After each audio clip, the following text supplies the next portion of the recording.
In today's video, I wanted to give you guys a little insight into what my philosophy is when it comes to developing a program for an athlete.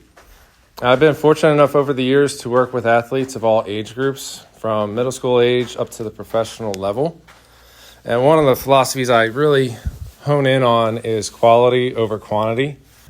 One of the biggest issues I've seen over the years is coaches getting a little too excited when an athlete comes to them. They feel like that they can run an athlete into the ground just because they're an athlete. Our jobs as coaches is to make sure our athletes are progressing week in, week out, feeling good on the playing field and not having any injuries. So that is the biggest thing I kind of focus on when it comes to my athletes. I get their feedback every day they come in, see how they're feeling, and then we adjust the program if we need to. But overall, my goal is to make sure you're progressing in the gym while feeling good playing your sport. Now, when it comes to strength training, you want to make sure your athletes, as they get stronger, are not lifting like power lifters or bodybuilders. You want to make sure the barbell speed is matching what the goal is of that program.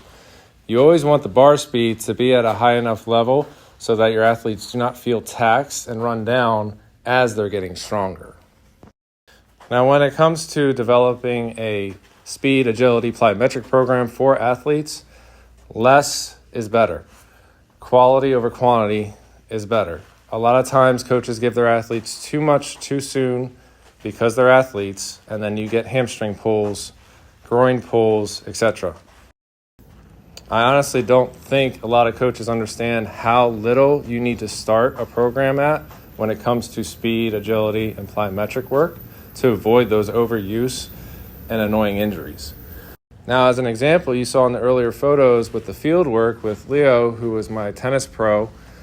We started with that field work with limited rounds of each movement and built up each week, starting with, say, hill sprints of 3 rounds week 1, working our way up to about 5-6 rounds later in his program.